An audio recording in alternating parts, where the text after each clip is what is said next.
Welcome back to our channel, ladies and gentlemen. When the history of liberation is written and told in this country, Kenyans always remember the first liberation, when our gallant Kenyans fought against the colonial rule. With bare hand and crude weapons, they fought against sophisticated weapons, and they won, and Kenya got independence. Then came the second liberation when Kenyans were fighting the one-party state Nyayo regime. People were detained without trial, people were killed and maimed, but they soldiered on. And as a result of the suffering of our gallant Kenyans, we are now enjoying the freedom of worship, freedom of speech, freedom of association, and all this. But if there is one event that will go down in the annals of history that has left an indelible mark in this country are the events of June 2024, when Gen Zs went to the streets after the Finance Bill 2024 was coerced on us by a parliament that was supposed to be independent but refused to exercise autonomy because it went to bed with the executive arm of the government. And when they thought that business was going to be usual, they were surprised when young girls and boys went to the streets and they echoed in one voice that we are not going to accept this. As a result of their actions, very innocent young Kenyans were killed. They were maimed, they were tortured, they were kidnapped. Police brutality was unleashed in them. But that event will never be forgotten because for the first time in the history of our country, they stormed Parliament and City Hall and even stormed the Supreme Court. They touched in all the arms of the government. In Nakuru, they even stormed the State House Nakuru, the state law. So they touched in almost all the arms of the government. And for the first time, we saw William Ruto calling a press conference, lonely, and saying, I have succumbed, I'm not going to sign the Finance Bill 2024. Now, William Ruto seems to have forgotten because he feels that it is business as usual and he thinks that people are forgetting. Yesterday, when Martha Karua was launching the People's Liberation Party, and there were a number of leaders who are ganging up to try and defeat Ruto in 2027, William Ruto is asking, why were these people calling my name? What have I done to them? And William Ruto seems to have forgotten that people are ganging up to ensure that 2027 is not going to see the light of day. By this question, it is very obvious that William Ruto thinks that people have forgotten about what happened in this country. Naona wanajaribu kukutana, sijui wanafanya mkutano ati wanatengeneza chama. Ile chama wanajaribu kutengeneza, wanaongea masaa manne. William Ruto 4 hours. Sasa mimi nauliza nyinyi, kwani hii chama walikuwa wanatengeneza ilikuwa ya William Ruto? Ama hiyo chama inaitwa William Ruto? Sasa nyinyi, sera yenu William Ruto, mpango yenu William Ruto, maono yenu William Ruto. Sasa mimi nataka niwaambie wale jamaa na niwatangazia wa Kenya, hawa watu ambao walikuwa wanaongea mambo ya William Ruto, mimi sijawatuma. Hiyo chama wanaongelea hapo si ya William Ruto. So hawa ni matapeli. Watafute chama na jina yake wapatiane, sio William Ruto ama namna gani? Na watafute sera, na watafute mpango, na watafute vision. Otherwise wataungua. Shauri yao. Now, when he thought that everyone has forgotten about that event, the former Chief Justice David Maraga, who has found a new cordial relationship with the Gen Zs, is asking William Ruto that this is the time to ensure that we bring the police that unleashed mayhem on our young men to book, and they should be prosecuted. But before you listen to Maraga, Fanya Mambo Kinuthia is reminding William Ruto that the reason why his name is being called when people are beginning a new chapter of liberation, economic liberation, political liberation, and all manner of liberation that we need in this country. He is the man at the center, and is telling William Ruto that we are coming for you. We need to remove you from office. What other agenda do we need? When we remove President William Ruto from power, we remove Adani. When we remove William Ruto from power, we remove Shashesh, that health thing that is not working. When we remove William Ruto from power, we revert back to help. Because this university funding model is not working, where two children cite the same father, same mother, and one is put in band 5 and the other one is put in band 1.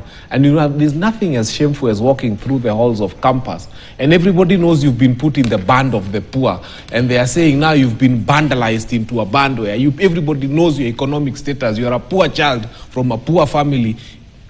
So once we remove William Ruto, we shall have removed 95% of the problems we have in this country.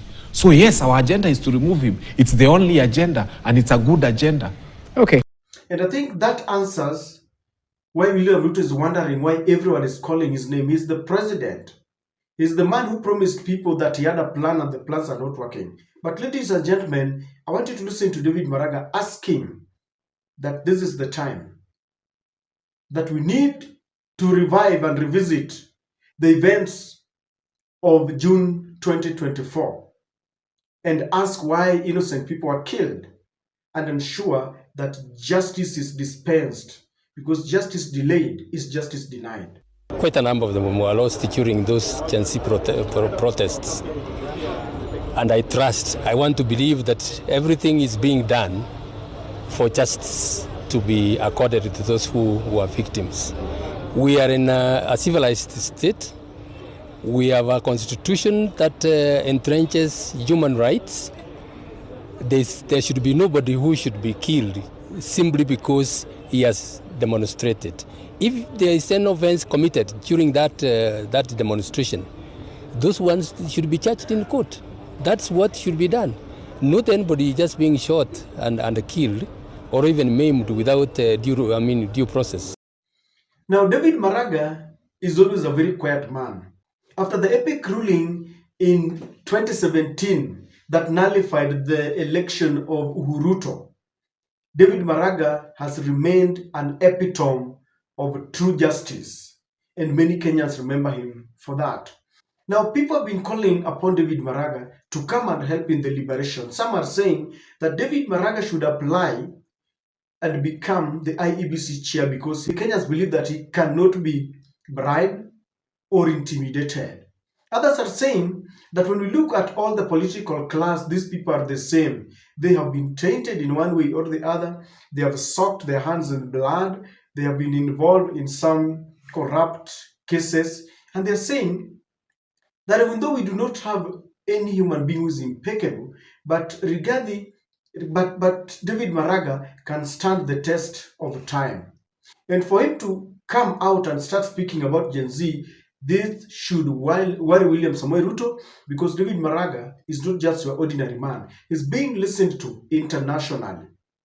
Of late, we have seen him holding meetings with the youths, and it seems that the youths are now trying to rally their support behind David Maraga. You know, we've seen names come up like Okia Mutata. At some point, they were thinking of Kalonzo. Now, and at another point, it was Matiang'i. But I have listened to the events that are taking place and followed. It seems they are now rallying their support around David Maraga. Of course, David Maraga was never a politician, but by the virtue of the fact that he was a Chief Justice, he was dealing directly with politicians. That is why it was even very difficult for him after nullifying Ruto election. They really attacked him, and as such, he also rebutted. And I remember before he left, he said that the executive was trying to interfere with the judiciary so that they could control the judiciary. Now, ladies and gentlemen, those pronouncements by Rigathi Gachagua, I believe, worries William Ruto. Why? William Ruto would want these events to end so that we can forget about them. But when you see people coming up to remind us of those deaths, it elicits our emotions. There are parents who lost their children, university students who are just very innocent, who went to demonstrate against many other things like the university funding model that is not working even today. It is in court. They were asking questions. They decided that we need to liberate ourselves, that they were killed. Now, come 2027, Gen Zs will be reminded of those events. And you see, even now when you check social media, especially Twitter and Facebook and Instagram, they keep on reminding themselves that we have a date with William Samoei Ruto because he killed us. You know, William Ruto can mess up with the economy of Kenya and tries to fix it. But there is no way he will fix the lives that were lost. Those lives will never be revived. And with that, Gen Zs have made a date and they are saying that they will show William Ruto their bitterness because they just realized that when they go to the street, they are killed. So they changed tact and they're saying that we will ensure that we register our anger in 2027, I mean. David Maraga could also run for president. And in the event that he does, he's going to give William Ruto a run for his money. Because many remember David Maraga for being brave enough to stand against a sitting president. Yes, we could say that we didn't have a president, but the person who was defending his seat was Ruto. That was the president and the deputy.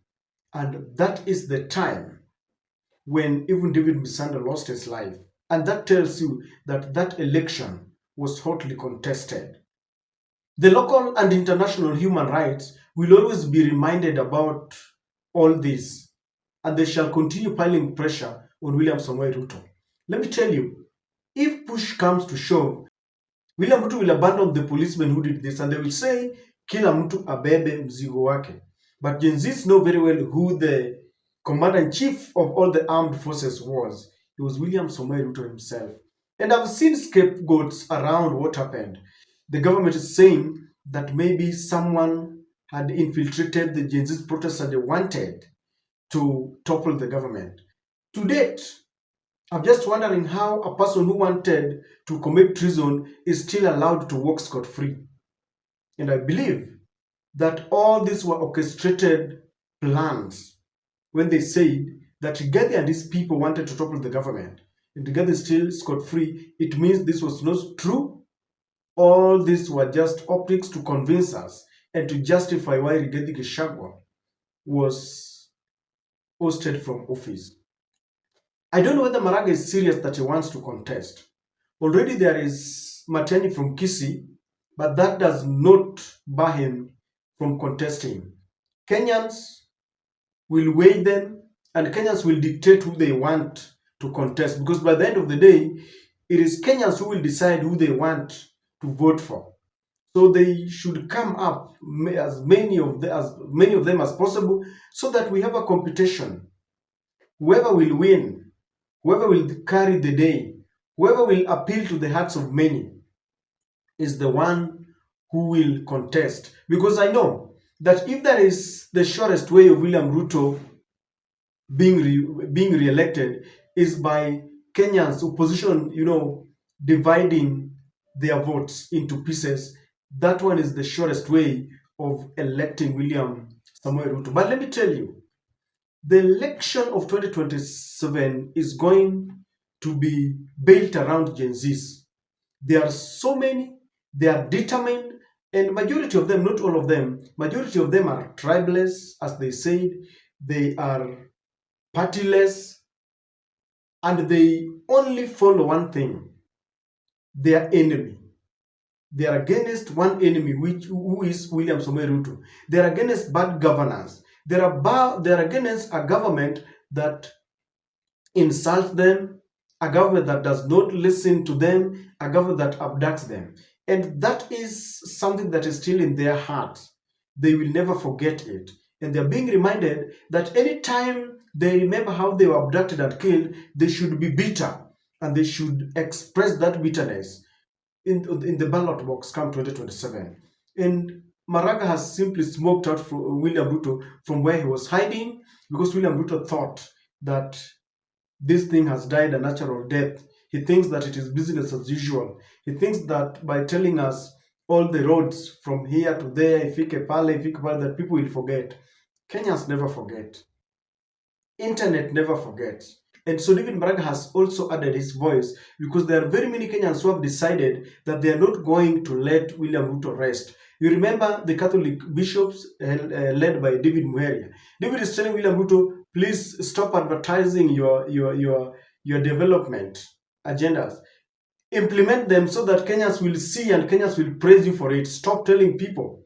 Because if the government is working, Kenyans will see. The opposition is reminding William Ruto of the shoddy SHA that is not working, the university funding model, and every little thing that William Ruto would wink people about.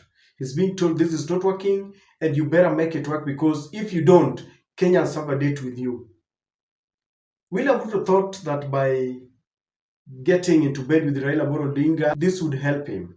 I know he can rule up to 2027, because Kenyans have decided that we are watching and waiting how you use the loans that you have taken, how you deal with us, how you force things, and whenever we don't agree, you say we are stupid. We are with you in 2027. Ladies and gentlemen, our youths have a date with William Ruto. Don't ignore them.